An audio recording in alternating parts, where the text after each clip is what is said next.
Benvinguts a una nova edició dels Dijous Europeus a l'Ateneu. Hoy hablaremos castellano, excepto Andreu, que hablará en catalán, y yo le iré susurrando, es un pretexto para que yo le vaya susurrando a la señora Rueda al oído, una traducción más o menos aproximativa, con lo cual intentaré maquear lo que se le ocurra decir a Andreu. Doy la bienvenida a dos grandes expertos del tema de hoy, que es la PAC, la famosa Política Agraria Común, que además, como veréis cuando haga la introducción ahora, básicamente tenían que encontrarse hoy, porque es el destino el que has elegido y no un humilde servidor. Está Cristina Rueda, que ha venido desde Bruselas, se ha escapado del estado de sitio en Bruselas, ya con metro, pero en fin, estado de sitio al fin. Parcial. Le agradecemos su valentía, su coraje, y la acogemos aquí, le damos asilo político durante un día y medio. Cristina es hija de Bruselas, como su nombre no indica. Ha pasado su infancia y juventud como demuestra el hecho de que estuvo, no dice Holanda, sino en Países Bajos, en Montpellier, en París, estuvo en Madrid, ha estudiado en Madrid, es ingeniero agrícola, agrónomo, perdón, efectivamente, ignorancia mía. Luego hizo la tesis en París 10, un tema justamente, y por eso decía que era un encuentro del destino, porque su tesis tiene que ver con el sindicalismo agrario. El título es El movimiento profesional agrícola moderno en España entre regionalización y construcción europea del 89 al 2000. Estuvo luego pasó una oposición, supongo, no fue por enchufe, ¿verdad? Estuvo en la Dirección General de Agricultura, que es de las más grandes en términos numéricos y por lo tanto de las más fuertes a nivel futbolístico, que es otro tema del que no hablaremos hoy, pero hay un torneo entre direcciones generales en el que la DG Agri siempre queda mucho mejor que las direcciones generales en las que estuve yo, porque eran más chiquitinas, obviamente, la única razón. Y ahora es una de las 6 integrantes del gabinete, es decir, del equipo de asesores personales del comisario irlandés responsable de Agricultura y Desarrollo Rural, que es Phil Hogan, a su vez hijo de agricultores, pero que luego se ha metido en política, lo cual me lleva a un recorrido biográfico similar, que es el de Andreu Ferrer, que también es hijo de agricultores y también se metió en política, pero política sindical. Andreu, de hecho, viene de la electrónica, es hijo de Alforja, del Baix Camp, pero se metió en el 89, no sé si en camisas de 11 varas, pero sí en el sindicato Unió de Pagesos de Cataluña, cuya organización comarcal en el Baix Camp dirigió, y luego fue ascendiendo peldaños, hasta llegar a ser coordinador técnico.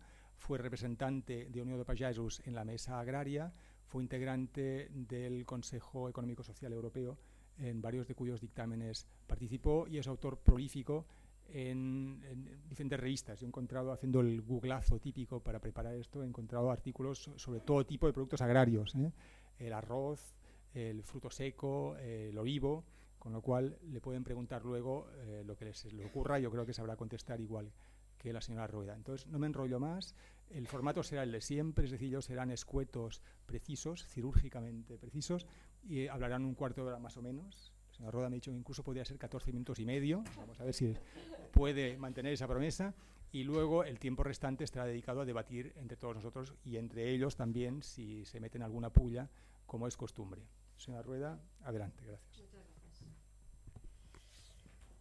Muchas gracias por invitarme hoy a hablar de lo que hace la Unión Europea para los agricultores y para el sector agrario, es decir, para hablar de lo que llamamos comúnmente la Política Agrícola Común o la PAC. Para empezar, algunos hechos. Primero, la PAC es el 38% del presupuesto de la Unión Europea.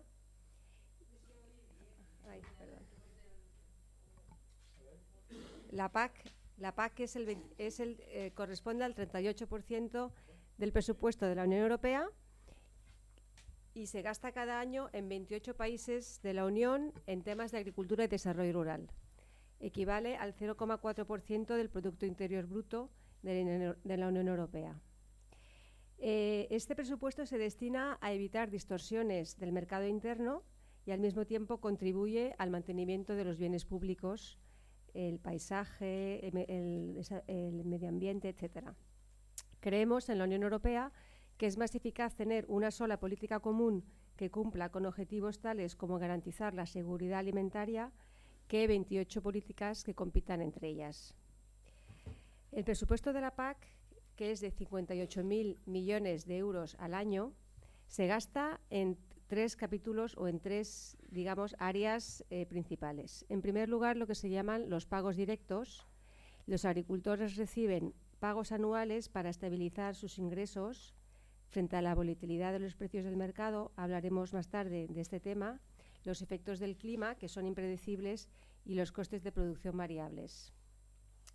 Para beneficiarse de estos pagos, los agricultores tienen que respetar reglas y prácticas relativas a la protección del medio ambiente. Están obligados al bienestar animal si son productores de producciones animales, la seguridad alimentaria, y tienen que también cumplir reglas de trazabilidad, es decir, para saber de dónde vienen sus productos y a dónde van. Muchas de estas condiciones que cumplen los agricultores europeos son más estrictas que las que se les exigen a los agricultores o a los productores competidores de países terceros, por ejemplo, pues, de América Latina o de Asia.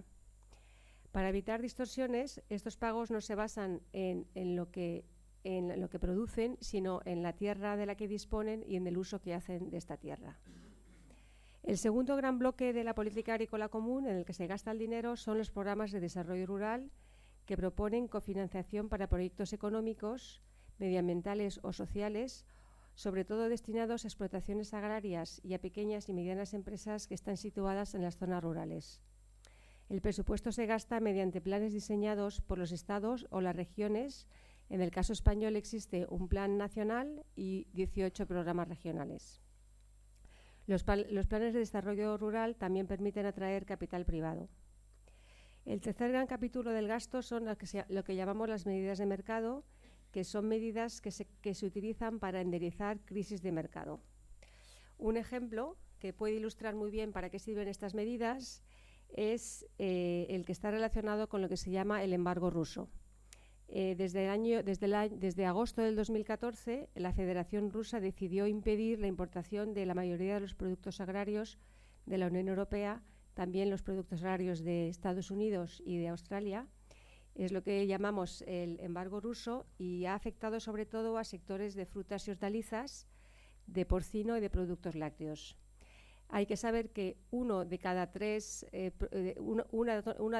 toneladas de lo que se produce de frutas y hortalizas, de porcino o del sector lácteo tenía como destino el mercado ruso. El embargo ruso ha creado una grave crisis en estos sectores que todavía se deja sentir, sobre todo en el sector lácteo y en el sector porcino. Seguramente habrán visto en la televisión las manifestaciones de los productores agrarios, y les puedo decir que también los productores del sector porcino están viviendo ahora situaciones muy difíciles. La Unión Europea ha utilizado estas medidas de mercado para aliviar la disminución de los precios, como por ejemplo pagar para que se almacenen temporalmente volúmenes importantes de estos productos, que se saquen del mercado y los precios puedan aumentar. El embargo ruso fue una reacción a una serie de sanciones económicas que interpuso la Unión Europea, económicas y políticas, cuando Rusia invadió una parte del territorio ucraniano que se llamaba Crimea.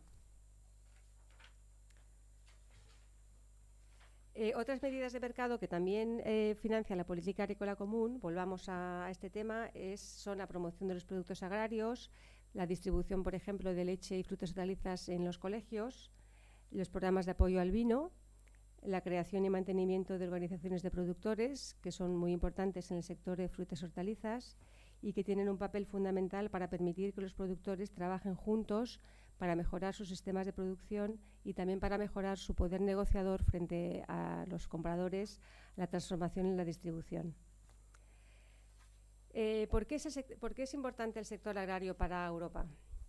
Primero, porque es un sector muy importante en la contribución al crecimiento y al empleo. Es la nueva moda, en inglés es Jobs and Growth, y ahora en cada uno de los discursos que se escuchan de representantes de la Unión Europea lo dirán. Pero en el sector agrario es realmente cierto, porque es el sector agroindustrial, es el que emplea más población activa en la Unión Europea. Emplea 47 millones de empleos en los 28 países que forman la Unión Europea y que están muy a menudo localizados en las regiones más pobres.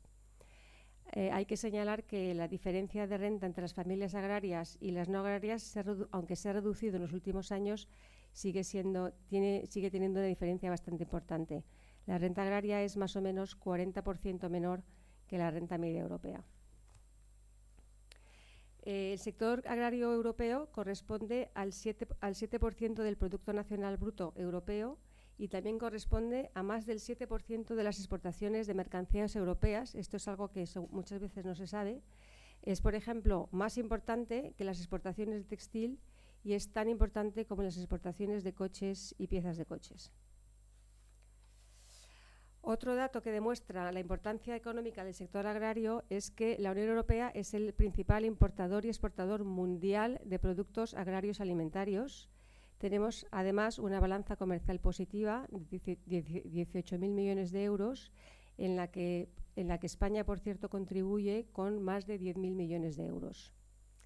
Y además las perspectivas son positivas, ya que el crecimiento de la demanda de productos agrarios en España y en la Unión Europea es bastante limitado, pero sigue creciendo en los mercados de los países emergentes de Asia y África. Se estima que cada año 150 millones de personas van a alcanzar la clase media hasta el año 2030 y este aumento significará cambios en las dietas de esas familias hacia alimentos de más calidad y más nutritivos. Y la agricultura española y europea está muy bien situada para responder a esta demanda. Por tanto, acceder a estos mercados emergentes es una prioridad del comisario y es necesario que se negocien acuerdos bilaterales, pero con reglas que nos favorezcan y que nos permitan protegernos por un lado y exportar por otro. Hablemos un poco más ahora de los retos del sector agrario. Uno de los principales retos al que se enfrenta ahora en estos meses y desde el embargo ruso es la volatilidad de los precios agrarios, que ha aumentado mucho en los últimos años y se ha convertido en una característica duradera de los mercados agrarios.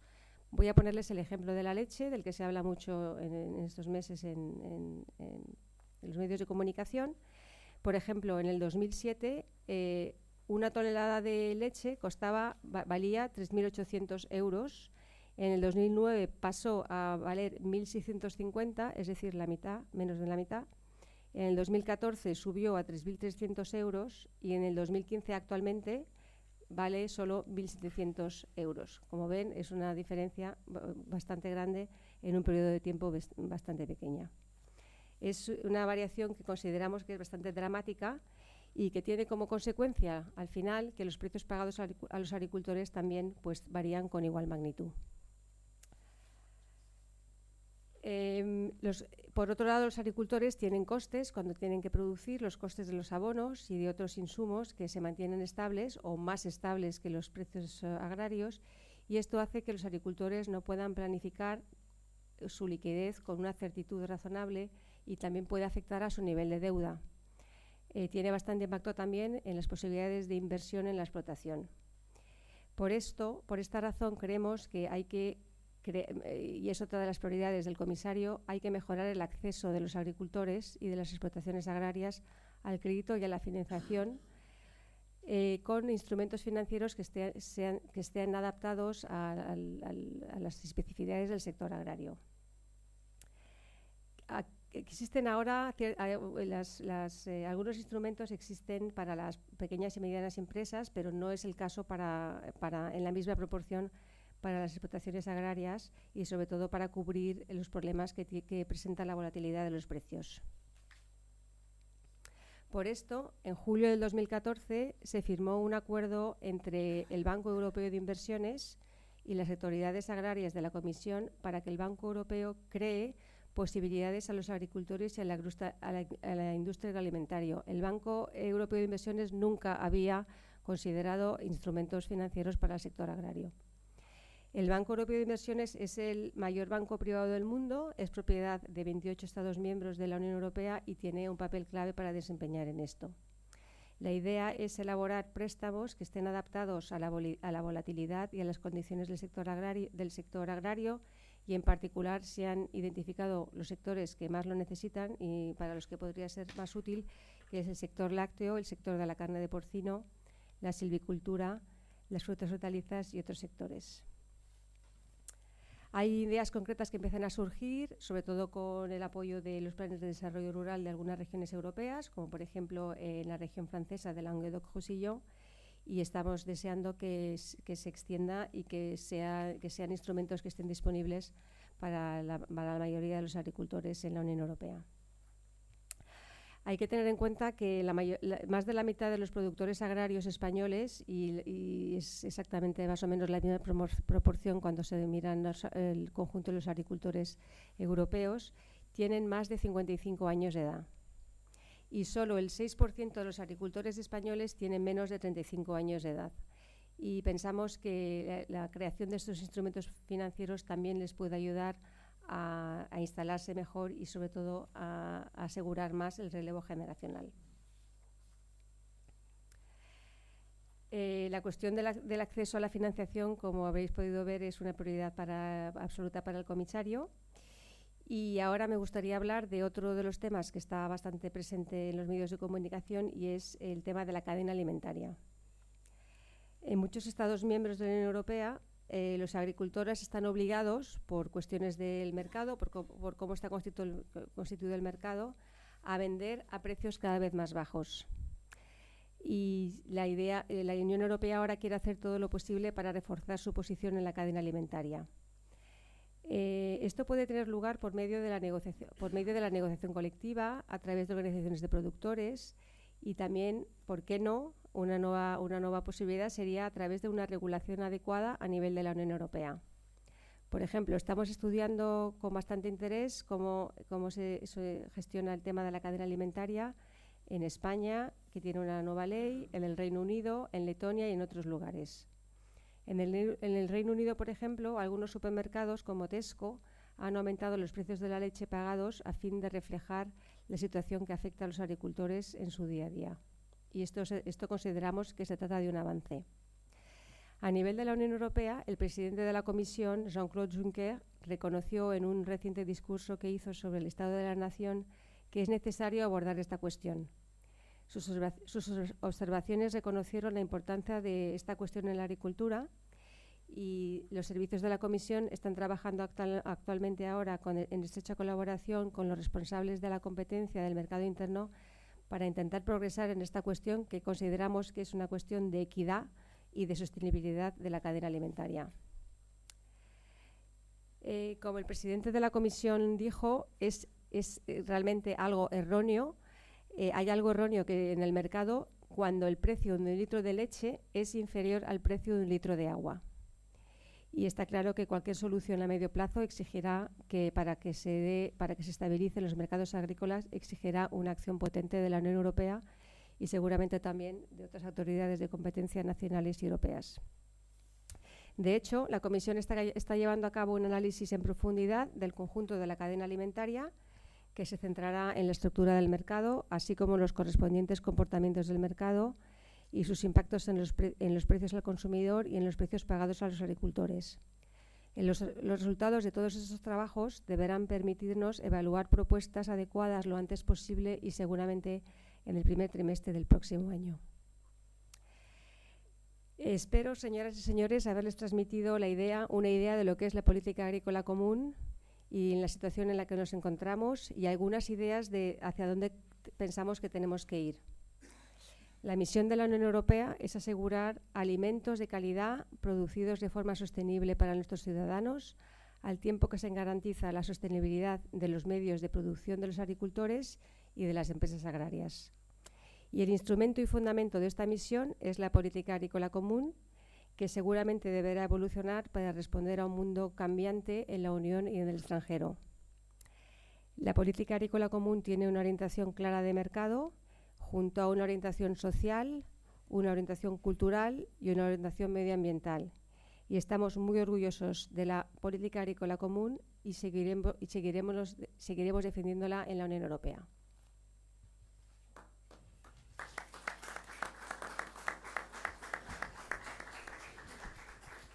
Muchas gracias, doctora Rueda. Enhorabuena, 14 minutos 55 segundos. Es algo extraordinario que marcará un hito en los Juegos Europeos. El litro de leche no puede valer menos que un litro de agua, dijo Juncker. Yo creo que hablaremos de la leche, pero de momento no hablaremos ni nosotros, ni yo, muchísimo menos, sino Andreu Ferrer. Muchas gracias. Sí, muchas gracias. Sí? S'escolta bé? Molt bé.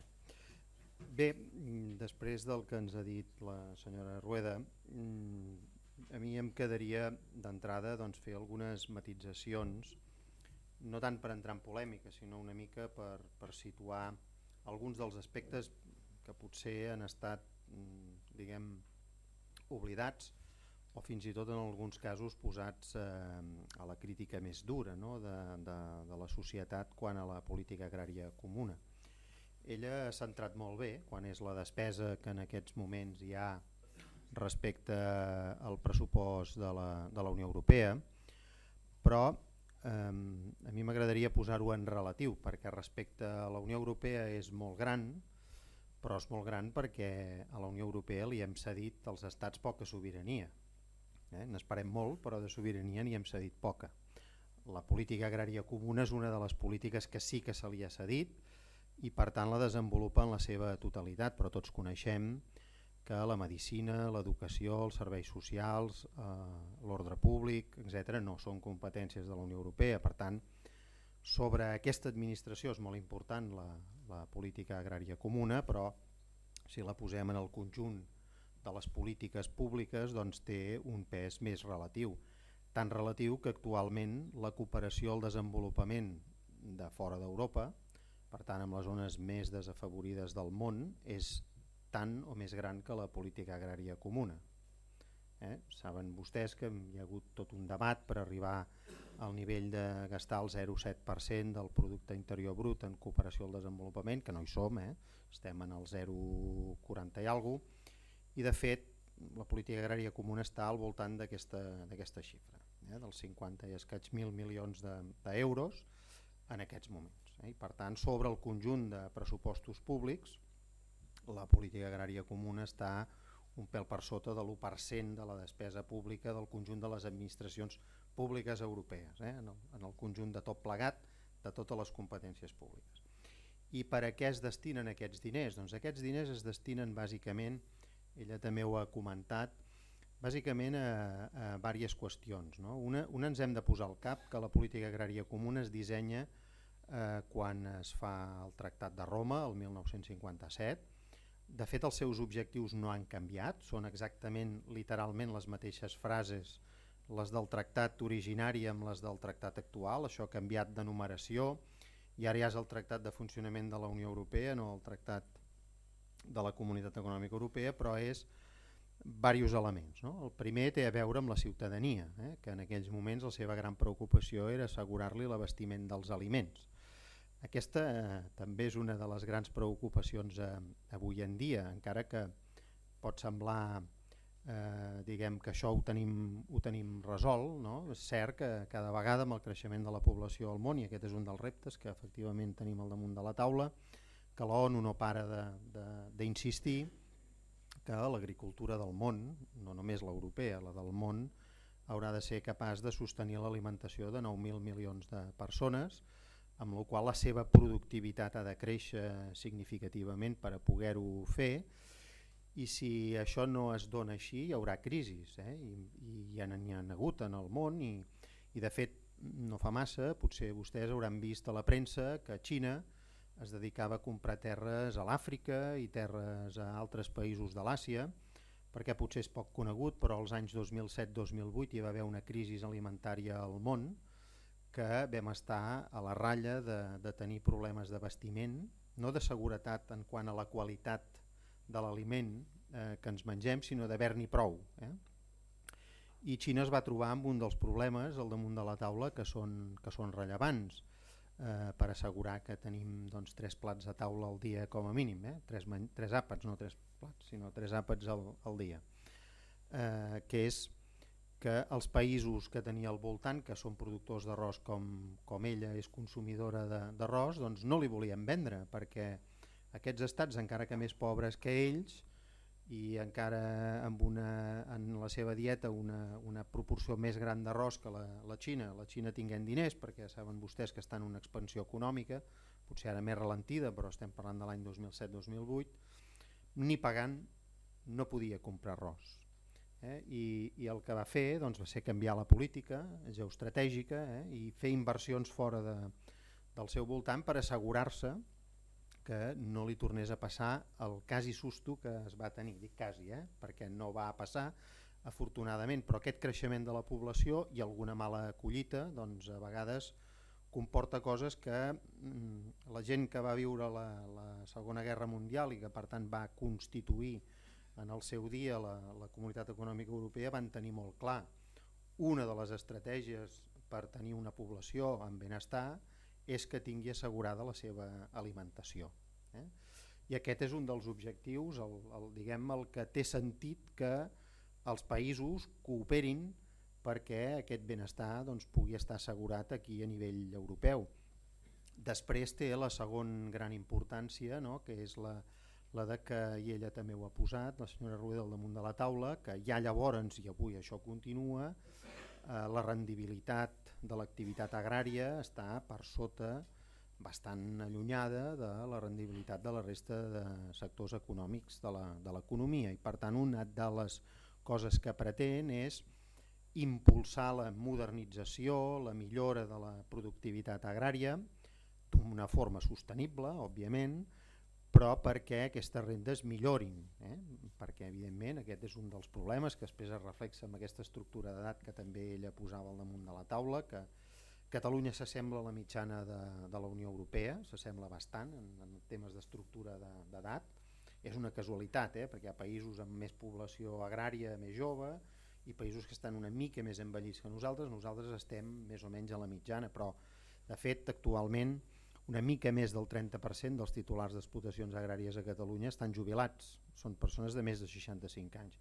També té a veure en el tema de les pensions, i això no seria ben atribuïble a la Unió Europea, em vull referir a les pensions que tenen evidentment aquests agricultors a l'hora de jubilar-se, perquè òbviament si la rendibilitat és baixa les seves cotitzacions al llarg de la seva vida professional tampoc han estat molt elevades, i per tant diguem que el sector agrari se situa a l'arribar a la jubilació en les pensions més baixes del sistema. Dit això, que seria centrar els temes, sí que voldria destacar alguns elements que ens diferencien, és a dir, per exemple, quan parlem de la política agrària comuna, molta gent pensa que parlem d'una única cosa i de fet la política agrària comuna que van constituir els 6 primers estats va ser una política que va morir d'èxit als anys 80 perquè la productivitat va pujar tant i els seus sistemes d'assegurar les rendes als pagesos eren tan potents que recordaran molts de vostès que teníem mars de mantega, moltes tonelades de blat guardades i sostingudes en preus. Això ha canviat. Nosaltres vam entrar quan això començà a la llavors Comunitat Econòmica Europea, això va començar a canviar i evidentment aquesta Europa que volia assegurar l'alimentació en els seus ciutadans tenia els aliments bàsics, energètics bàsicament i de carn, en els que estava centrada, és a dir, aquest sosteniment de preus no era universal ni igual per a totes les produccions. I per tant, diguem, si mirem el conjunt d'Europa, a les últimes dades que té la Comissió al damunt de la taula, veuríem que a la Unió als 27, l'any 13, les ajudes directes, que és amb el que s'han transformat aquells sistemes de sosteniment de preus, s'han traslladat a ser ajuts per cap de bestiar o ajuts per hectàrea, diguem, això és la primera transformació, ara estem en una altra transformació, però en aquell moment això era així, i això era tan diferent que la mitjana europea amb ajuts directes està sobre el 28% de la renda agrària i el conjunt del suport públic està sobre el 40%. Catalunya, que no tenim la nostra producció final agrària majoritàriament precisament és dels sectors que no tenia sistema de sosteniment de preus, que després no se li va traduir amb ajudes per cap de bestiar que això no vol dir que no en tinguéssim, perquè Catalunya, excepte els productes tropicals, ho fem tot, del Pirineu al Delta de l'Ebre, en major proporció o menor proporció tenim totes les produccions. Nosaltres no fem pinyes ni plàtans, bàsicament, però la resta, diguem que quan Catalunya ha de discutir sobre la PAC, discutim sobretot perquè tenim trossos de tot, som tan diversos com això. I per tant, diguem que això que els deia del 28, doncs Catalunya és el 15%. És a dir, la política agrària comuna, els seus ajuts directes només sostenen el 15%. I això no s'acaba aquí, diguem, en aquest tema, perquè Com ella també molt bé deia, tot des de l'Agenda 2000, des de començaments dels anys 2000, a Europa, la seva ciutadania, amb la seva representació a les institucions europees, a través dels estats i del Parlament Europeu, s'està preocupant per una sèrie de coses que la senyora Rueda també posava de manifest al damunt de la taula, que ens han portat a l'agricultura europea a tenir una competència, i a mi em permetran que ho expressi així, deslleial amb la resta dels nostres competidors del món, perquè la ciutadania europea li ha imposat a la pròpia producció europea, que això no pot imposar-ho a la producció de fora, perquè a més tenim una manera de veure el món diferent, jo no dic ni millor ni pitjor, vull dir, vostès tots podem analitzar-ho, però diferent, és a dir, en el món, per tant amb les normes de la FAO, del Còdex Alimentari, perquè una cosa estigui prohibida s'ha d'haver demostrat que és nociva. Recordin-se d'aquest principi. A Europa no utilitzem aquest principi. A Europa utilitzem el principi de que el que s'ha de demostrar és que és innocu allò que anem a fer. I el que val demostrar que una cosa és innocua o el que val demostrar que una cosa no és perjudicial, no ho és, sinó que ho és, ens fa tenir un gran diferencial entre què hem de complir l'agricultura europea per a produir aliments i què ha de complir l'agricultura de la resta del món. Un rati. A Europa només podem fer servir 418 matèries actives fitosanitàries. En el món se'n poden fer servir més de 1.100. Vostès vull que m'entenguin bé. Aquesta diferència ve d'aquesta diferent concepció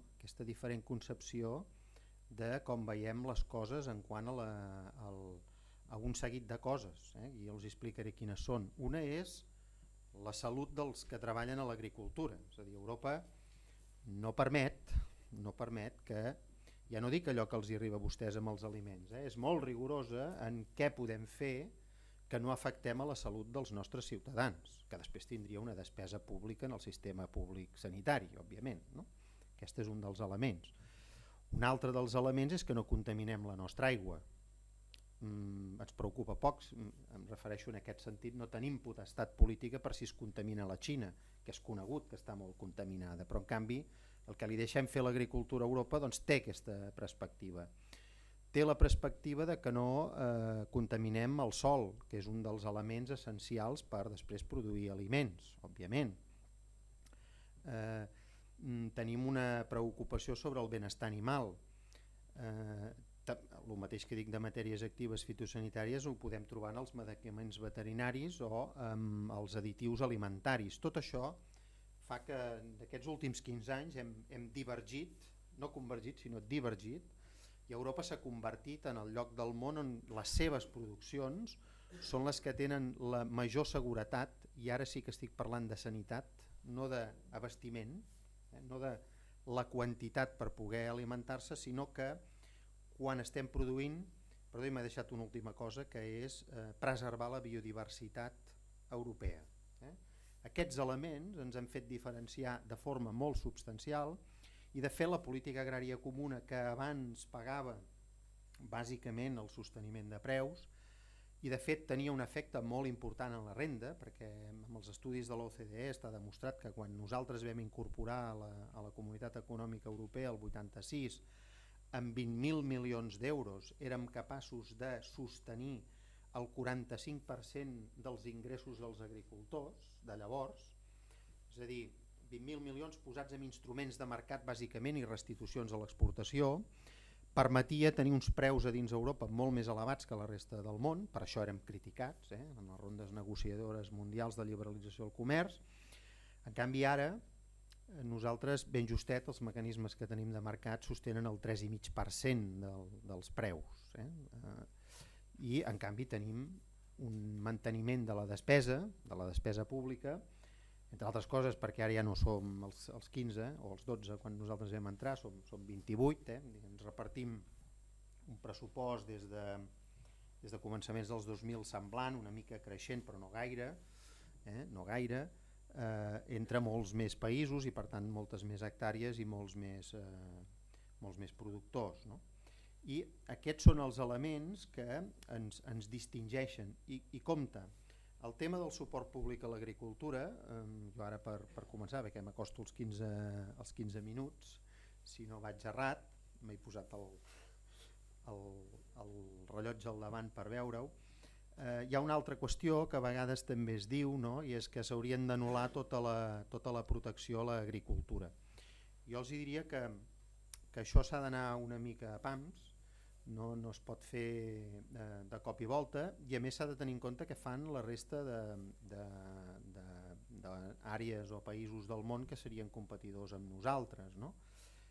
Que és que com més rica és una zona o un país, i per ordre seria Noruega, Suïssa, el Japó, Islàndia, etc. I fins i tot Turquia en aquests moments ens sobrepassa, tot i que no és més rica que nosaltres en protecció a l'agricultura, que si nosaltres deixéssim de fer-ho per la part que encara fem de sosteniment de rendes, no de pagament d'aquests, si em permeten, béns públics que abans deia la senyora Rueda, que ara comença a pagar, i de fet sembla que és el camí que la política agrària comuna ha emprès, no? Amb força, que és pagar els agricultors perquè produeixen amb aquests sistemes que són preservadors d'aquests valors que la ciutadania europea vol tenir en la seva producció alimentària i en la gestió dels seus recursos naturals, òbviament.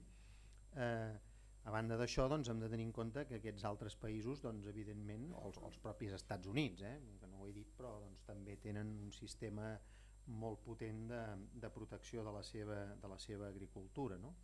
I per tant, diguem que preservar tots aquests elements requereixen d'aquesta despesa, insisteixo, d'aquest 1% de la despesa pública en el conjunt de les administracions públiques europees. I bueno, d'entrada em sembla que amb això els 15 minuts. No he comprovat, Bueno, no, jo perquè tinc el rellotge aquí.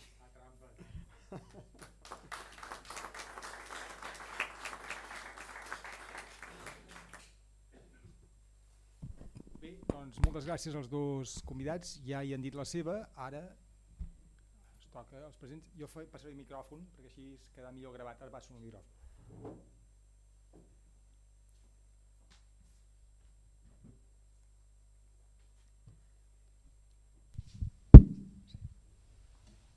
Vale, gracias.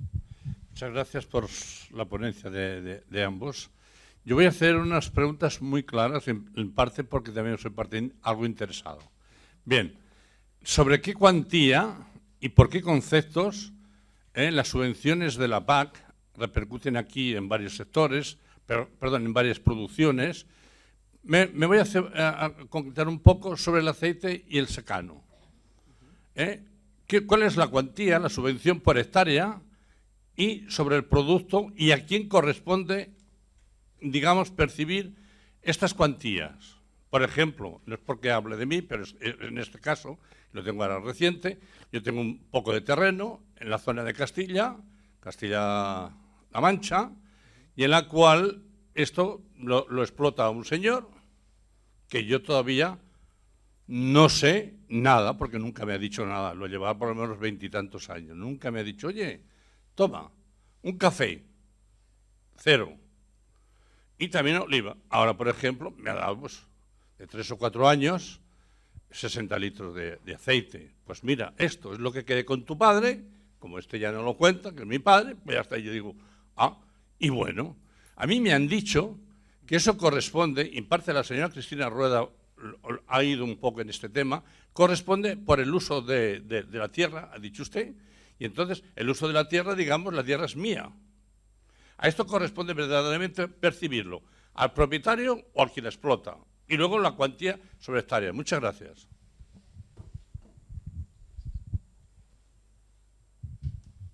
Una, sí. No. Sí, s'ha de ser agricultor per rebre... No, li contesto perquè és molt específic.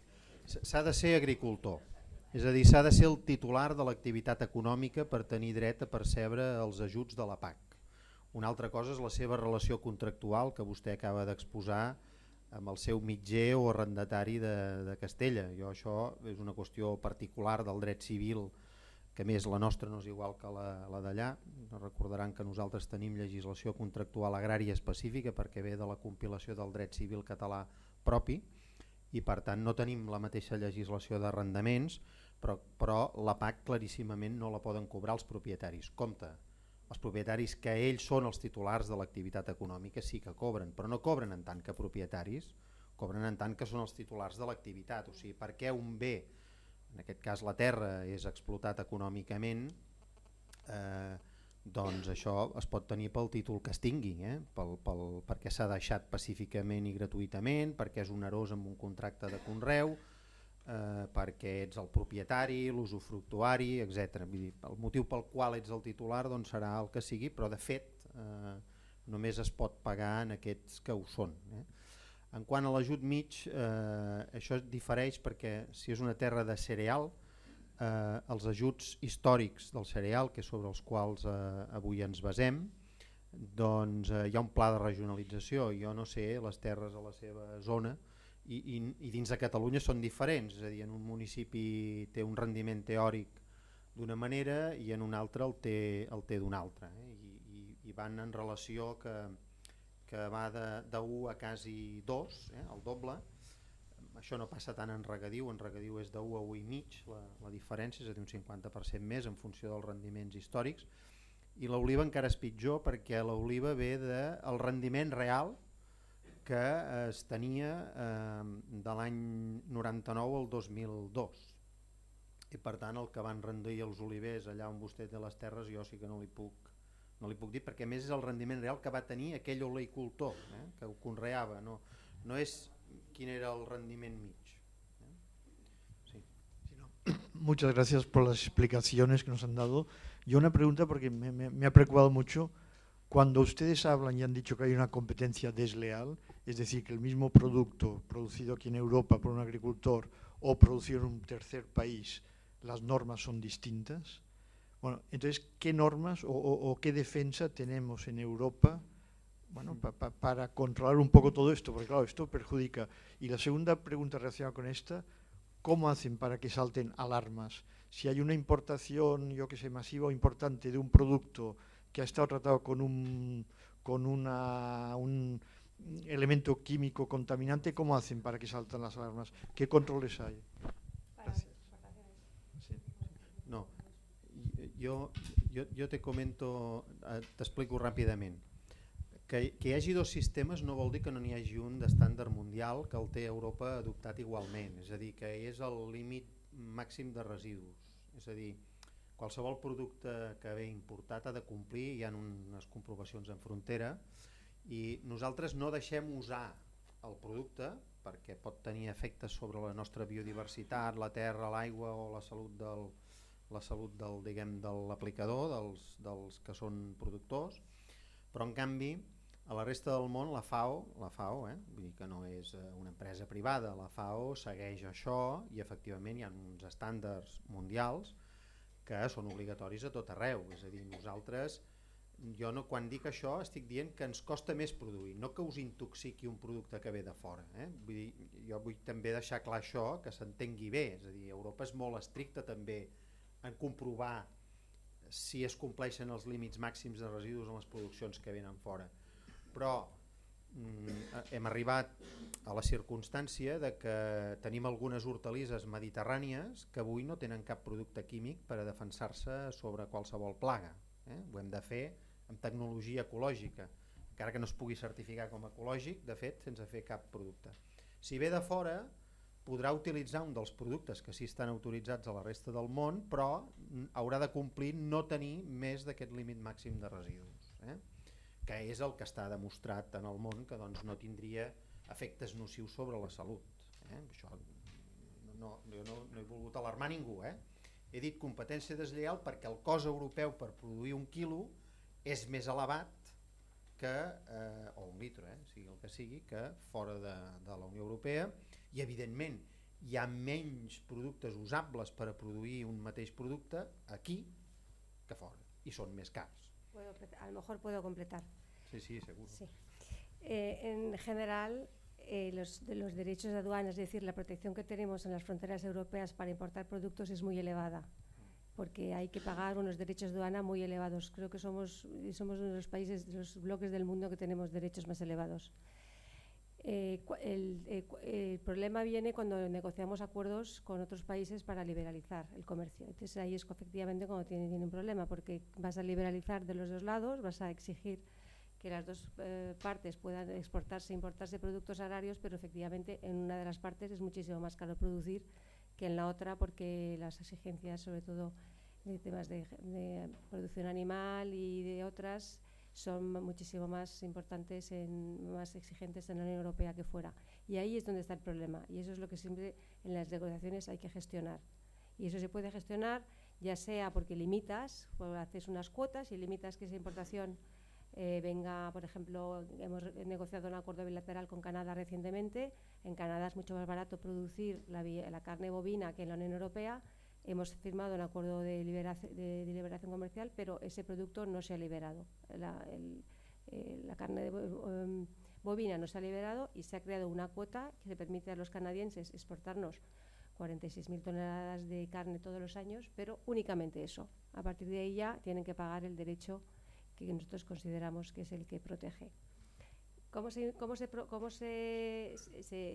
Unión Europea tiene un sistema de control de las importaciones diario. Todos los días recibimos mensajes hay un sistema que es bastante eficaz de las aduanas de todos los puertos de entrada y de los aeropuertos de la Unión Europea, y si hay un producto que pasa el nivel de los pesticidas autorizados, entonces eso efectivamente ese producto se queda bloqueado en la frontera y se tiene que destruir, o se tiene que retirar o se tiene que destruir, no se puede comercializar.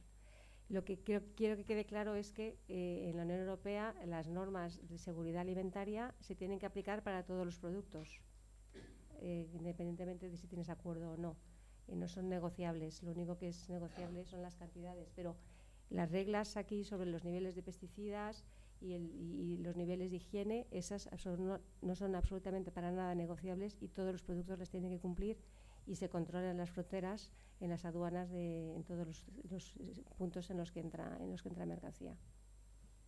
No, i si em permets afegir una darrera cosa respecte al que dius, és que com a consumidors heu de saber, per exemple en la carn fresca, que haureu vist la curiositat, a la millor no sabeu d'on ve o quin és el seu rerefons, que ha d'estar etiquetat a on ha nascut, a on s'ha engreixat i on s'ha sacrificat.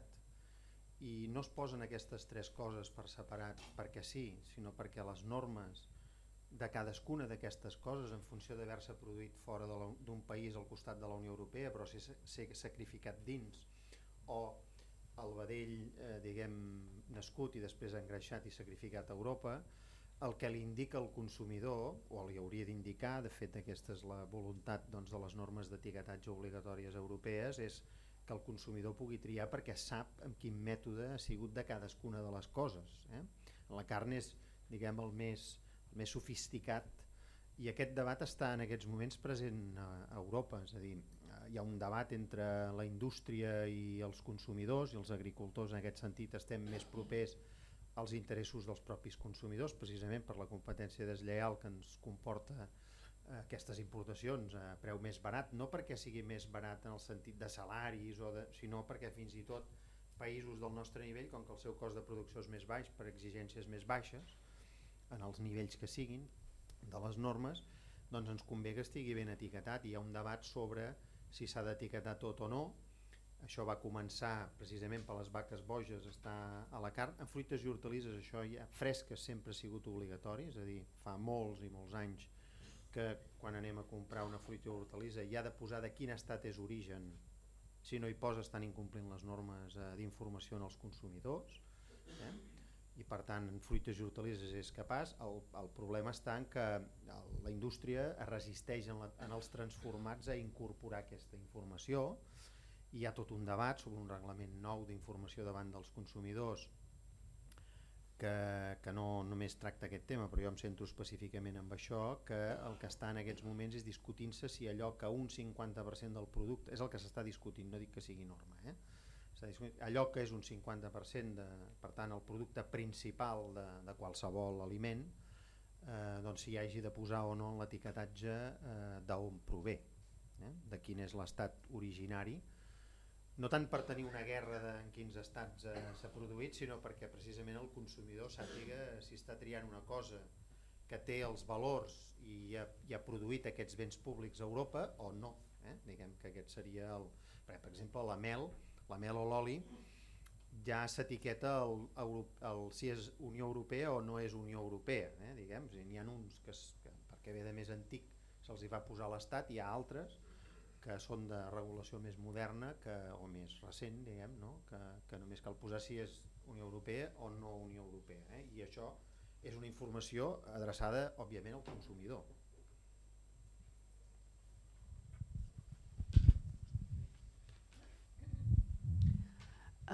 Jo em pregunto quins efectes s'esperen, suposo que d'aquestes altures ja ha sortit algun informe, efectes del TTIP, el Tractat Transatlàntic, perquè m'imagino que les conseqüències seran molt importants i m'agradaria saber quines són les qüestions més o greus, no m'atreveixo a dir greus, però més fortes que sortiran d'aquest tractat.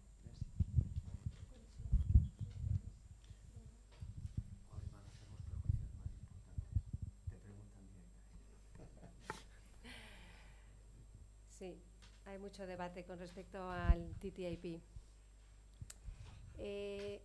Hay que saber que en productos agrarios el mercado americano es el primer mercado de los productos a donde exportamos productos agrarios.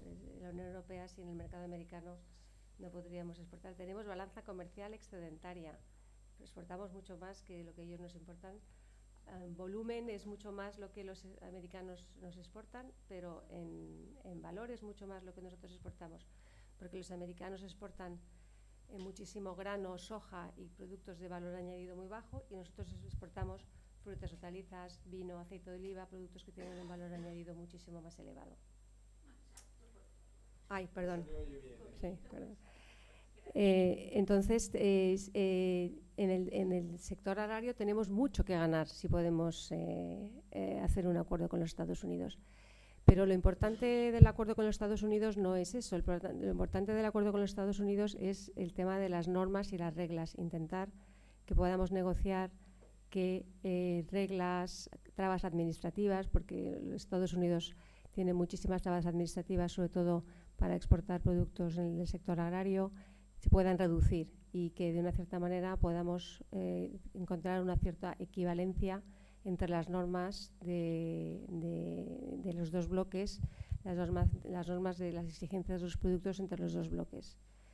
Pero efectivamente hay muchos temas que preocupan a los ciudadanos. Por ejemplo, ha habido mucho debate con el tema del instrumento para lo que se llama el ISDS, que las compañías pueden atacar a los estados en temas de inversiones. Eso se está negociando. Y también hay bastante polémica con respecto, por ejemplo, a un miedo que hay que las reglas europeas cambien, por ejemplo, con respecto al uso de las OGMs, y también, por ejemplo, una cosa que hacen los americanos es producir carne con hormonas, y eso no está permitido en la Unión Europea. Entonces, esos temas son unos temas que crean mucho debate y para los que hay efectivamente bastante preocupación para que las reglas europeas en esos temas precisamente no se cambien, y yo creo que podemos estar tranquilos porque los negociadores que tenemos son bastante buenos y ya han dicho muy claramente que esos temas no se van a negociar y que las reglas europeas de seguridad de alimentos y de calidad no se van a cambiar. Yo soy positiva y creo que puede ser positivo también para el sector agrario. Flors i violes, TTIP. Hola, què tal? Bona tarda. Jo sí volia fer una pregunta, era precisament la que ha fet aquesta senyora. Llavors, en relació amb aquest tractat de lliure comerç, de cara, com ens afectaria això, no tant de cara al que ja ha regulat ja des del punt de vista de normes de seguretat i qualitat alimentària, sinó de cara a les regulacions futures? Sí, ja està. I després si poden explicar això de la llet, perquè està barat la llet. Sí.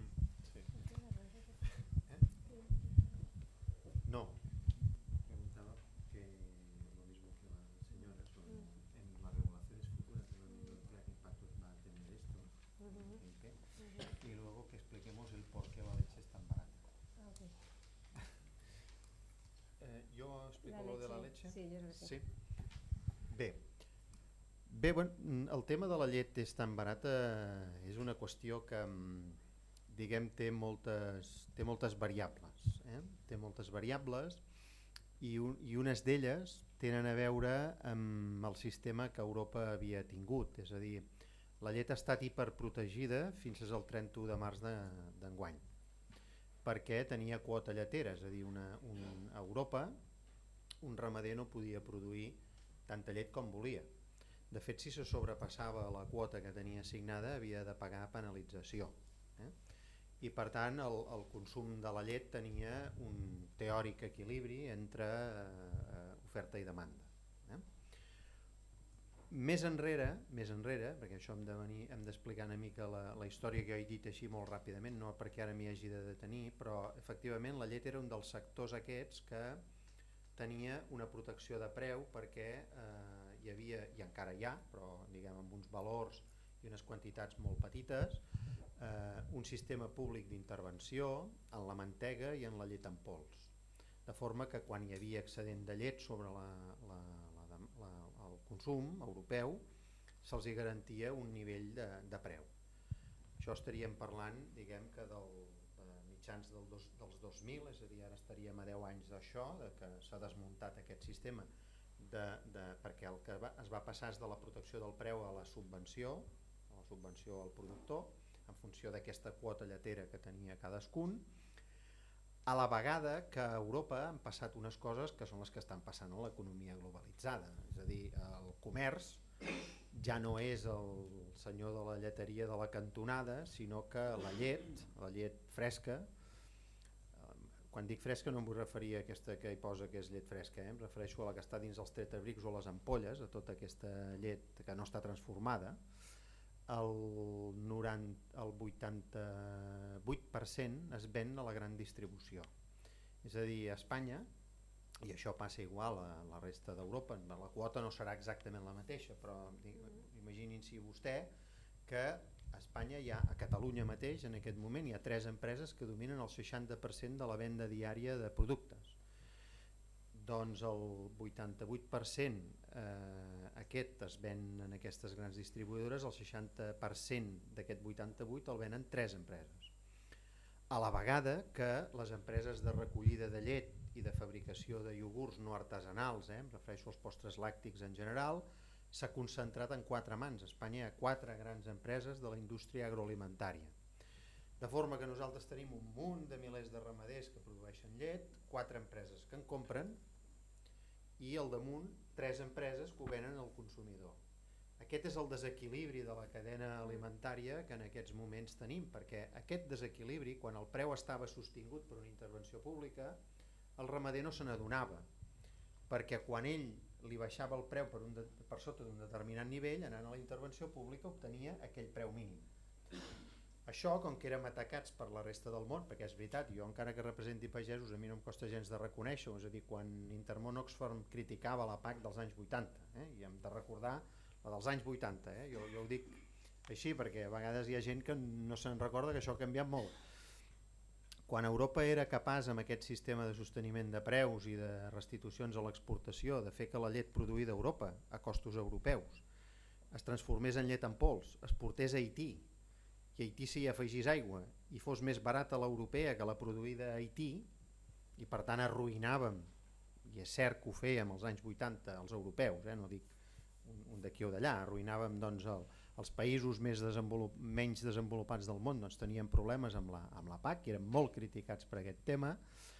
Això ha desaparegut, per tant el sistema de sosteniment de preus els productors europeus no el tenen, no el tenen, i tenen al damunt un oligopoli agroindustrial i després un altre oligopoli de la distribució comercial al damunt. I això és un debat que hi ha a tota Europa. L'última regulació ha fet alguns passos en la bona direcció, però al nostre entendre insuficients, perquè ens trobem amb una desigualtat enorme, fins al punt que tenim regulacions de vendes a pèrdues que en el nostre, jo ara parlo com a organització agrària, doncs són una mica pensades per a sectors econòmics que no tenen la característica de l'alimentació. l'alimentació té el que denominem una demanda inelàstica, com també ho té l'energia, però l'alimentació una mica més. M'explicaré què vol dir això, tècnic que he dit. Quan nosaltres van aparèixer les low cost dels avions, si nosaltres a la nostra família teníem un pressupost per anar de vacances, no?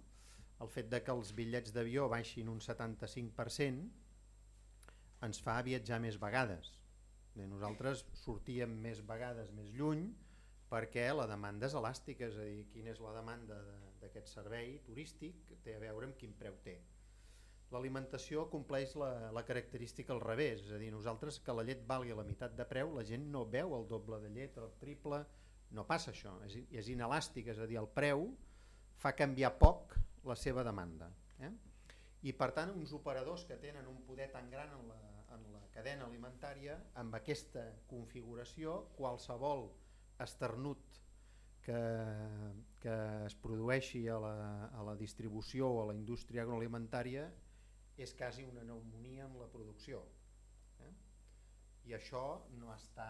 I en la llet, això passa en molts sectors dels intervinguts, però diguem que en el cereal no passa tant, perquè les pastisseries o la quantitat d'indústria que es dedica a alimentar el bestiar, que és allà on majoritàriament va el gra, doncs no està en oligopoli, diguem, no? I per tant la relació del que li passa al mercat té més a veure amb l'oferta i la demanda, i en aquest tipus de productes amb tanta concentració i utilitzats fins i tot per la pròpia cadena alimentària com a reclam pels consumidors, doncs tenim aquests problemes que ens comporten que avui un ramader estigui cobrant, no arriba a 30 cèntims per litre de llet, em sembla que està a 20 i poc cèntims per litre de llet.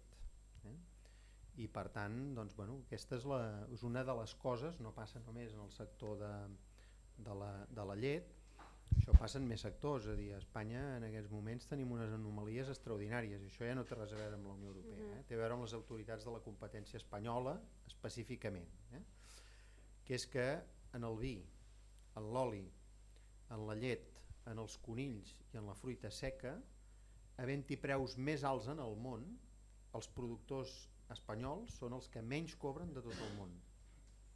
I té a veure amb aquesta cadena i aquests oligopolis que estan aquí, és a dir, si un petit pagès pogués exportar, cobraria més del seu producte que no pas si ha de passar per aquesta cadena alimentària amb oligopoli.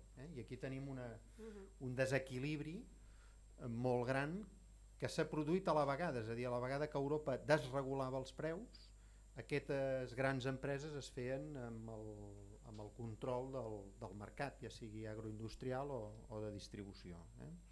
No és l'únic que ho explica, però són els vectors de força més rellevants o més potents que tenim, que són un dels temes més rellevants, i aquí no parlaríem d'ajuts, sinó de que les autoritats de la competència persegueixin els abusos que s'estan produint, al nostre entendre, en la cadena alimentària.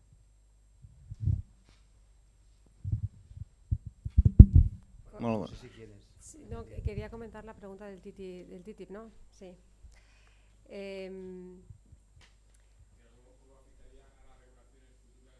Sí.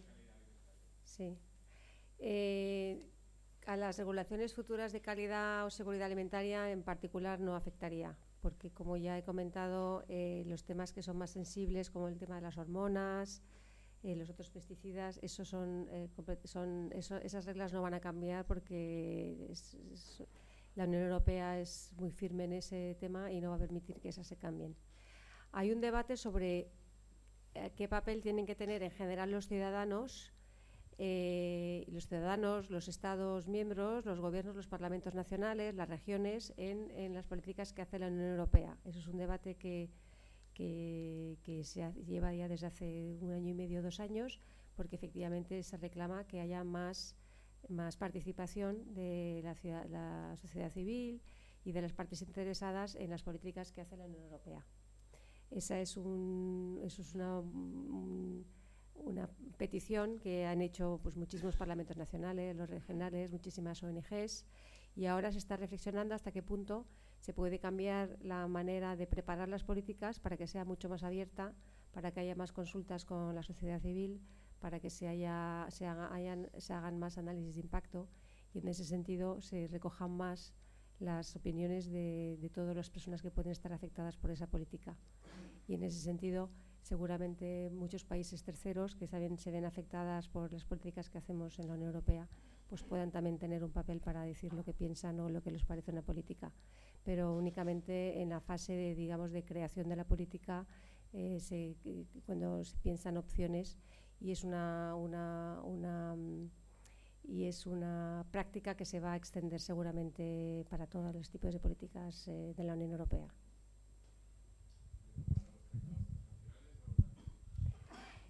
Para los tratados transnacionales, la transparencia, la Unión Europea está empezando a publicar todos los textos de negociación. Se ha publicado el mandato que los Estados miembros le han dado a la Comisión y ahora se han creado unos mecanismos para que pueda haber mucha más transparencia y se puedan acceder a los textos de negociación. Por ejemplo, en el Parlamento Europeo hay unas habitaciones en las que pueden ir los parlamentarios europeos y ver los textos, y es una de las cosas en las que la Comisión está trabajando bastante. Pero siempre tienes que tener en cuenta que está siempre el tema de la negociación, que si haces transparente todos tus documentos de negociación, pierdes márgenes luego cuando quieres negociar, porque enseñas todo lo que tienes. Y por otro lado también, en la Unión Europea somos bastante transparentes, pero a veces cuando negociamos acuerdos, por ejemplo, con Estados Unidos o con otros países, ellos no tienen la misma concepción y tampoco puedes hacer público todos los documentos que a lo mejor incluyan cosas que son sensibles para ellos. O sea que hay un límite, hay un equilibrio entre las necesidades de transparencia y que la gente esté informada para que luego puedan apoyar los acuerdos, porque al final del día esos acuerdos los tienen que apoyar los parlamentos nacionales y el Parlamento Europeo. Si no hay voluntad ciudadana para que esos acuerdos sigan para adelante, no pueden seguir para adelante. Hay una voluntad de ser mucho más transparente y de explicar mejor, pero siempre guardando un equilibrio entre los márgenes que tienes que guardar y la sensibilidad que puede haber en algunos temes. Molt bones. Sobre la producció i distribució de productes agrícoles transgènics, que resulta que als Estats Units és més perillós perquè hi ha el Monsanto que ho manipula tot. Hi ha alguna normativa amb això? Perquè hi ha països que està prohibit tindre productes transgènics i també que passi la cadena alimentària dels animals també.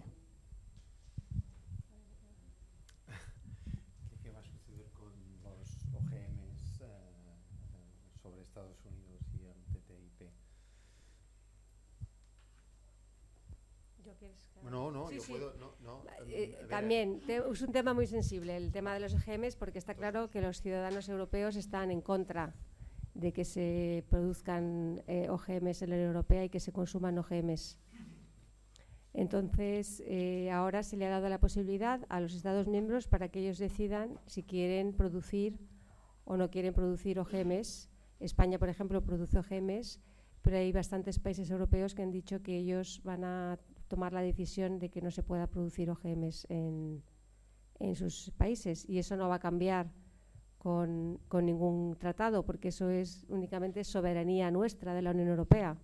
Los Estados Unidos ni ningún otro país ni ningún otro bloque podrán obligarnos a cambiar nuestras políticas con respecto a las organizaciones genéticamente modificadas. Eso es con respecto a la producción. Con respecto a la importación es un poquitín más complicado. No, sí, exacte. El tema està en que una cosa és que nosaltres no produïm aliments amb OGMs, que Espanya sí, és dels països que ara s'ha autoritzat als estats, però de fet aquesta ja és la solució política que l'altra vegada quan es va fer la directiva es va optar, és a dir, es va donar un termini als estats perquè decidissin si si s'obrien a que les que estessin autoritzades per l'Agència Europea es poguessin produir en l'Estat o no, es mantenien fora de poder-ho fer. L'Estat espanyol és un dels estats que ha estat pro-transgènic, els seus governs i parlaments així ho han volgut, i de fet Catalunya hem estat pioners en el sentit no en el sentit bo de la paraula, sinó en el sentit que aquí d'entrada es va extendre molt en el blat de moro, que era l'únic que hi havia en aquells moments autoritzat, de poder-los produir. Bàsicament aquí era una qüestió de vent. Nosaltres no era tant que la gent estés amb ganes de produir OGM, sinó que a l'Alt Empordà i a les Terres de l'Ebre, on bufa el serè o la tramuntana, doncs les canyes del blat de moro perforades doncs, cauen, no? I això va fer que aquí doncs, tingués una explosió que ara ha anat a la baixa, i que de fet aquí va haver un intent de debat però no ens en vam sortir. Dic intent perquè a la meva organització doncs, ho vam posar al damunt de la taula, el tema de protegir evidentment els que volen produir en convencional o ecològic. Fins i tot a Catalunya ha desaparegut la producció ecològica de blat de moro, quan tenim una ramaderia ecològica creixent que té problemes de trobar alimentació animal, sobretot a l'hivern, perquè les pastures de les muntanyes doncs, a l'hivern no hi són, i per tant s'ha d'anar a una alimentació no estabulada, però sí diguem a les zones de baix, no? I aquest és un problema greu que tenim, però doncs, no s'ha volgut, les autoritats d'aquí no ho van voler afrontar, i per tant nosaltres sí importem OGMs, i això no ens equivoquem, és a dir, al igual que us deia jo abans de les regles europees respecte a la producció, doncs aquesta és una més. A la resta del món està autoritzat, hauríem de demostrar davant de l'Organització Mundial del Comerç que és nociu. Si no podem demostrar que és nociu, no podem obligar els que ens venen que no produeixin amb OGMs. Nosaltres el que hem fet, o el que ha fet la Unió Europea, és permetre als estats prohibir que es produeixi a Europa amb OGMs. Però per prohibir-ho al món hauríem d'anar a la FAO i demostrar que és nociu per l'aspecte que sigui, és nociu, i que hi ha un debat científic, que hi és, jo no sóc expert en aquest tema del debat científic sobre si els OGMs són perillosos o no. Jo tinc els meus dubtes personals, però efectivament és una de les característiques que la Unió Europea té, no? Que hi ha una sèrie de... abans es deia de les hormones, tots recordarem el Contador dient que estava amb clenbuterol perquè s'havia menjat uns bistecs, i els que som del sector reiem, perquè de fet ell usava, el van condemnar igualment, però ell usava una cosa que legalment és certa, és a dir, els bistecs produïts fora de la Unió Europea poden estar produïts en clenbuterol i són importables a la Unió Europea perquè és Europa qui vol que no hi hagi finalitzador en la carn. Això la societat no ho accepta, i jo no dic que s'hagi d'acceptar, nosaltres estem d'acord que no n'hi hagi, però no li podem prohibir a la resta de productors del món que no n'utilitzin. I aquí la discussió científica amb les hormones del creixement hi és, i com que hi ha discussió científica, Europa es manté, i fins i tot ha tingut panels a l'OMC i sancions per part dels Estats Units per no permetre importar llet produïda amb hormona del creixement o carn de vedella. I aquesta lluita ciutadana i científica hi és entre Europa, que té una manera de veure aquest món alimentari i de protecció dels seus béns públics, i com veuen les coses la resta del món. Aquesta tensió hi és, i és a nivell de producció i és a nivell de relacions entre les àrees. Sí, però el País Basc ho pot fer perquè no és productor de blat de moro, és a dir, maïz. Clar, com que no en fan, es poden declarar lliures, però l'efecte jurídic de declarar-se lliure és una declaració política. És a dir, estaríem en aquesta discussió, i ara me'n vaig amb una altra cosa, de si una resolució del Parlament, d'un Parlament, té efectes legals, que sabem que no en té. I per tant, declarar-se és una declaració política, és una moció en un ajuntament o en un Parlament autonòmic. El cert és que la legislació, en aquest cas bàsica econòmica, és estatal i està permès. Si hi hagués una persona que volgués produir perquè les condicions li fossin favorables, econòmiques, agronòmiques, etc., al País Basc, no hi hauria ningú que li pogués prohibir produir blat de moro transgènic al País Basc. Des d'un punt de vista legal.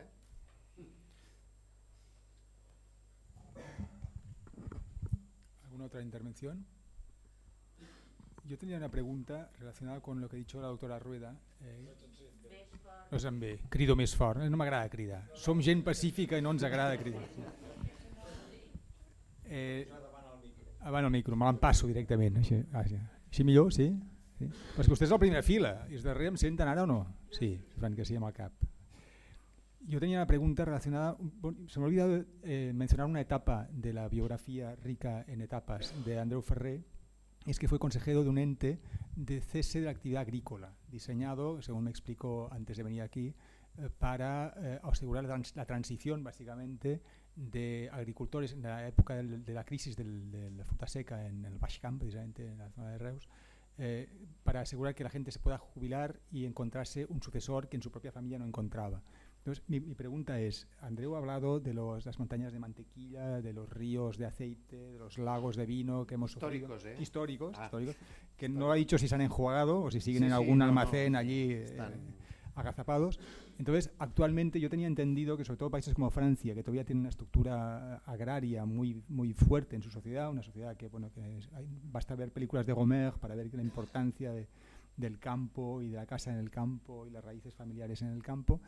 ¿Qué hace la PAC para asegurar esto? Para asegurar que los productores, los agricultores, los payeses se dediquen no a producir nuevas montañas o lo que sea, sino realmente a estar allí cuidando un poco el paisaje o la naturaleza o el campo, la actividad tradicional agrícola. Bueno, como quieras. Sí. La PAC el que fa per una banda és assegurar una part de renda, que més ara accepta l'estat espanyol que ha triat excloure els que mai havien tingut cap ajut del nou sistema, ha tingut una transformació enorme perquè té la voluntat, no diuen quina data ho farà i el debat amb els estats és quina gradualitat té això, que ara explicaré, i és que a igual sistema productiu de possibilitat de les condicions naturals doncs porti a subvencions europees similars, per no dir iguales. De fet, alguns estats van a la tarifa plana directament, l'estat espanyol no ho fa, de fet no fora recomanable de cap de les maneres, ni a l'estatal ni a l'autonòmica, diguem, de tarifa plana, perquè a la Mediterrània tenim uns sistemes de producció molt diversos i no podem atendre amb un mateix ajut tot plegat perquè fora injust, és a dir, el marge brut d'unes determinades produccions que es poden fer allà on hi ha aigua, on hi ha bona terra, etc., no té res a veure amb altres circumstàncies com tots podem tenir al cap, i per tant diguem que no és possible igualar-ho a un únic estàndard, però a estàndards d'igualtat agroeconòmica sí, i de lo històric de només uns productes bàsics de l'alimentació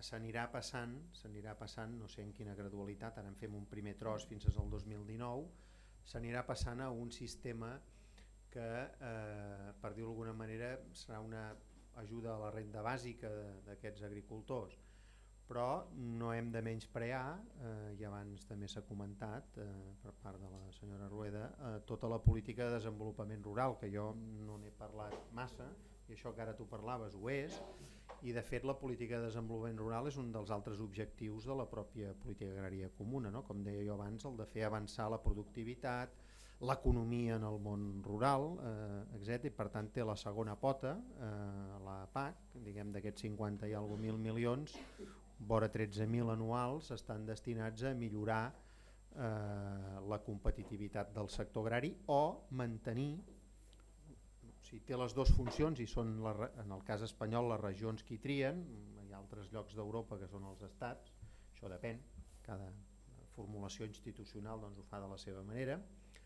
El que té és la possibilitat de mantenir el que són les produccions en zones amb limitacions naturals, és a dir, Europa ja al 75 va fer una directiva, imagina't, nosaltres no hi érem, que és la de zones de muntanya i desfavorides, que el que pretén és compensar el hàndicap natural que significa produir en llocs on la productivitat o la salinitat de les terres o les pendents o l'alçada fa que la producció no sigui l'estàndard, sinó que sigui més reduïda, no?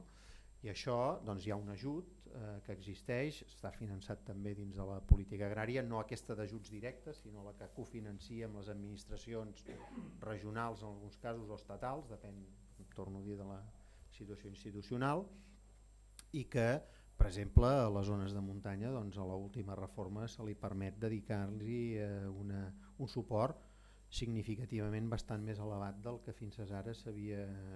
Dic, es permet des d'un punt de vista de la política europea. Una altra cosa, si les finances públiques de la Generalitat, en el cas de Catalunya, doncs permeten alegries. Nosaltres, i ara aquí em surt una mica d'Europa, hem tingut una petita desgràcia. L'estat espanyol doncs, ha fet enrere, l'administració general de l'Estat ha fet enrere, no a Catalunya sinó a tot arreu. Catalunya és la que té l'impacte més important en termes relatius de la part que hi aporta, és a dir, l'Estat nosaltres doncs, ens ha disminuït el 74% de la seva aportació en aquest nou període en el desenvolupament rural.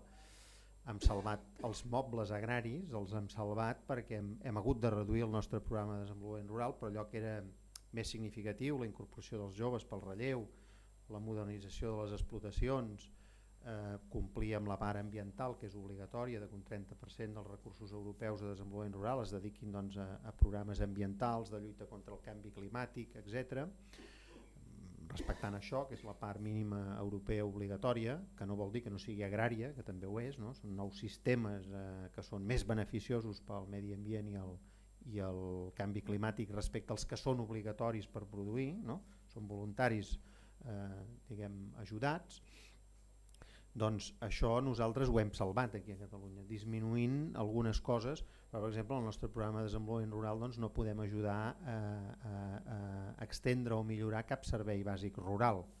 És a dir, la part de la població en general rural, amb aquesta migradesa de recursos, doncs en el nostre programa aquesta vegada no hi és, és testimonial, no té capacitat com en altres ocasions havia significat, però per la part agrària d'innovar, formar, promocionar i modernitzar el sector, doncs sí, aquí hem pogut mantenir o millorar en alguns poc, però millorar una mica el que havíem tingut fins ara, que seria el segon pilar de la política agrària comuna. Això seria el cas català. Europa, Espanya li ha otorgat 500 milions d'euros més en preus constants del 2011 que la vegada passada. Per tant, Europa ha incrementat una mica la seva aportació, això també s'ha vist reflexat en el nostre programa català, però mentre que a la part europea hem millorat una mica, a la part de l'administració general de l'Estat hem empitjorat molt. De fet, el nostre programa ha baixat 100 i escaig milions d'euros. Que és per a septenis, això no són anuals, això és per a 7 anys. Hola, bona nit. Bona nit. Senyor Andreu, aquesta seva declaració última quasi me convida a fer una pregunta sobre un tema tabú. És a dir, quina és la posició, per tant, de la Unió de Pagesos o dels interessos dels agricultors de Catalunya en el moment que, o quines serien les conseqüències, en el moment que es produís la culminació del procés de desconnexió amb l'estat espanyol i per tant les conseqüències respecte a l'estatus de Catalunya front a la Unió Europea.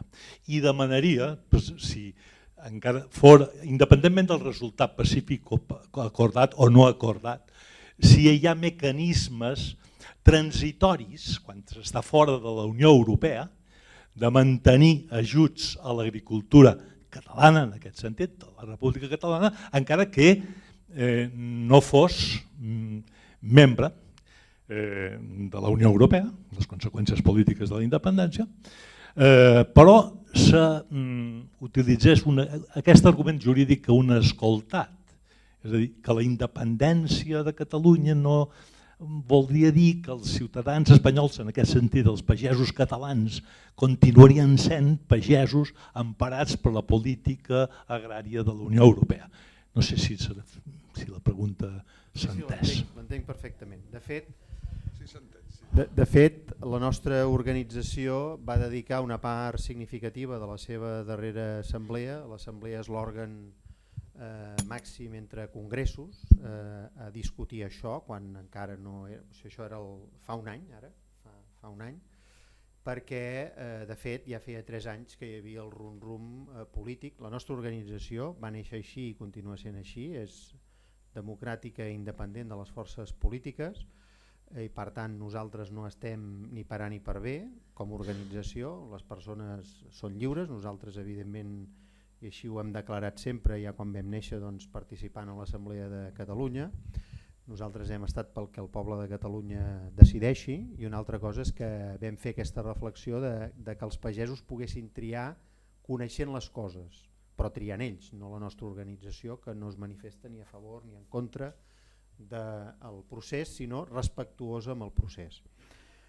Una vegada dit això, li he de dir que els anàlisis que nosaltres hem fet són molt clars. Catalunya som la regió d'Europa més aportadora neta a les arques comunitàries, tan aportadora neta que aportem 4 vegades i mitja el que rebem de fons europeus, territorialitzats. O sigui, sense comptar, diguem, això és per comptar-ho si ens quedéssim fora, per dir-ho d'alguna manera, no? Per tant, sense comptar el sou de la senyora Rueda, de totes les institucions europees i de les polítiques que no es poden territorialitzar, és a dir, ni la de les polítiques de cohesió econòmica i social, del Fons Social Europeu, el Fons Europeu de Desenvolupament Regional, el Fons de Cohesió, que l'havíem tingut, ara no, però doncs, que hi havia sigut, etc. El de la pesca, els propis agraris, estructurals o de primer pilar, o sigui, tots els que són territorialitzables. Catalunya tenim una circumstància que és que paguem a través de l'estat espanyol i rebem a través de l'estat espanyol els fons territorialitzats, i això ens col·loca en una situació, diguem, relativament anòmala. Anòmala perquè com a regió rica, que ho som i sempre hauríem de ser contribuïdora neta, això no ho discuteix ningú, l'anomalia ve quan som la més contribuïdora neta, perquè hi ha regions molt més riques que Catalunya a Europa i hauríem d'estar en un estàndard d'aquestes, i no hi som. La primera cosa que ens passa és que paguem respecte a la nostra riquesa una mica més. Jo no sé si saben vostès com es financia Europa. Europa no té impostos, el que fa és, la part més important és la riquesa, el producte nacional brut de cada estat. Després té una participació a l'IVA del 0,3%, 0,3 punts del que paguem, del 4, del 12 o del 21, 0,3 van a les arques comunitàries, i després totes les arancels aduaners i exempcions aduaneres, ja siguin alimentàries, de cotxes o el que sigui, que es paguen en frontera, van a les arques comunes, excepte un percentatge que està al voltant del 25%, perquè els funcionaris que hi ha a les aduanes són de les administracions tributàries de cada estat, no són funcionaris europeus, i per tant diguem que aproximadament el 75% dels fons van a les arques i l'altre 25% es queda per pagar la feina que l'Estat li fa per recaptar aquests tributs duaners comuns doncs a la Unió Europea. Això fa que nosaltres paguem més que el que pagaríem, perquè ningú paga més del seu 0,97% de la riquesa a l'hora de la veritat, perquè el pressupost té una xifra, però el pagament real anual està sobre el 0,97%, ningú paga més d'això, nosaltres paguem més d'això. De Catalunya estaríem per sota d'uns 1.900 i pico, si fóssim un estat membre, i en paguem uns 2.600 i pico. I al revés,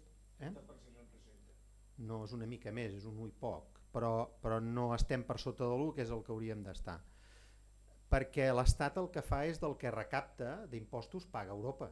No hi ha un impost per ser membre de la Unió Europea, no existeix això, excepte aquest 0,3 que el paguem tots els consumidors quan paguem IVA, no existeix. Per tant, del que recapta, del conjunt d'impostos, de la cistella que gestiona l'Estat, cada estat ha de pagar en funció de la seva riquesa a les arques comunitàries. Si nosaltres contem quan és el que paguem d'impostos, en el conjunt de la recaptació dels impostos estatals, doncs nosaltres estem per sobre la nostra riquesa, una mica, per damunt del 19 i escaig que som de PIB, estem sobre un 20, l'estat espanyol paga una mica més de 13.000 milions d'euros a l'any, de l'IVA som una mica més del 20% de la recaptació a l'estat espanyol, i amb els productes que venen per fora de les aduanes que hi ha al conjunt d'Espanya, aeroports, ports, etc., el 24% del valor de les mercaderies entra per aduanes que estan a Catalunya. Per tant estem en en un rati d'aproximadament el 20, el 20,1% del que Espanya paga a la Unió. Al revés, al rebre d'aquests 2.600 nosaltres anualment territorialitzadament rebem uns 600 i escaig milions d'euros. Tenim un gap que no arriba als 2.000 milions però que s'hi acosta. Per tant, una Catalunya independent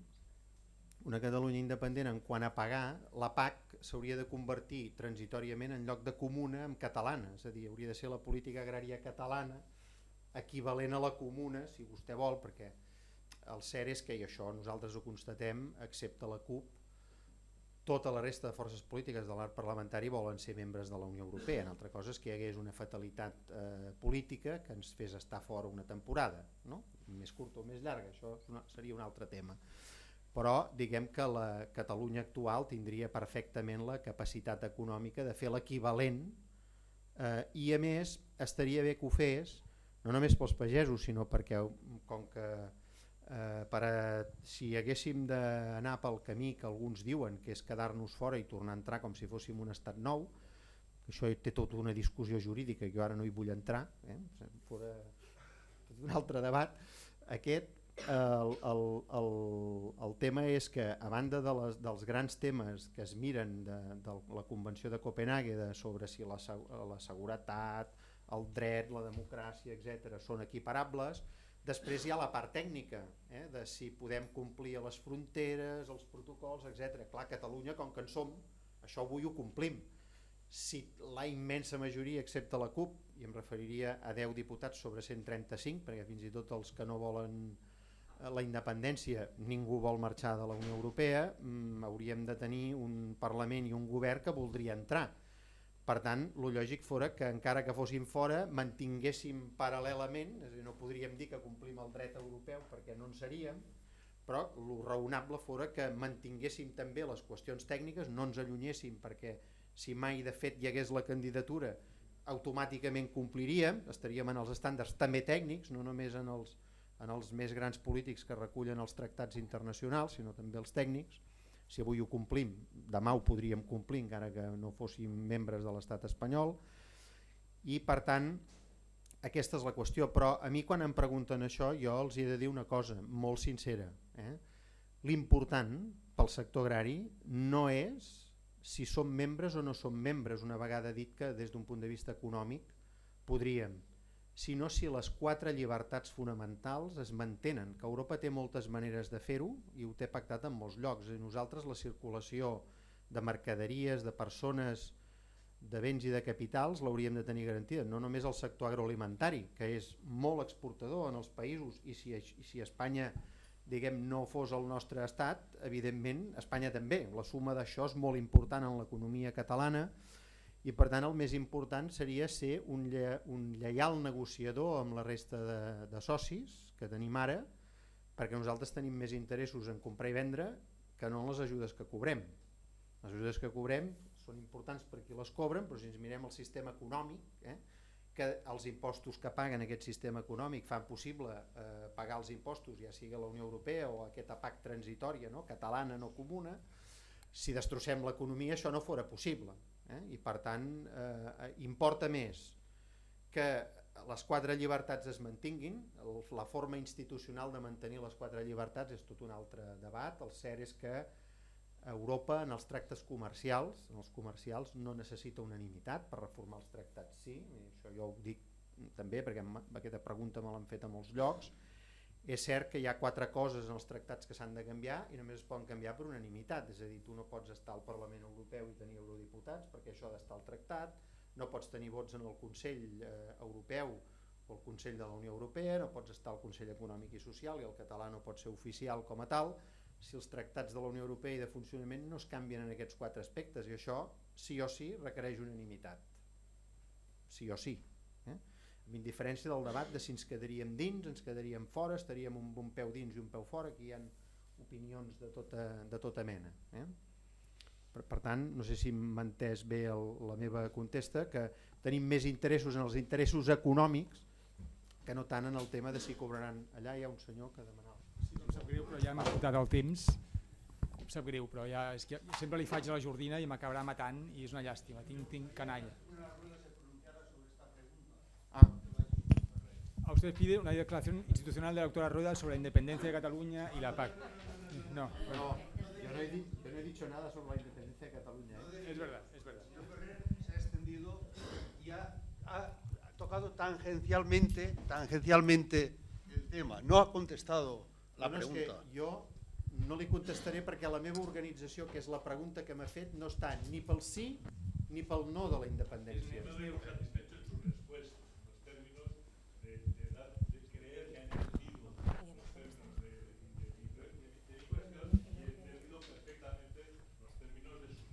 No, yo también lo he entendido, pero no, yo no quiero polemizar con usted.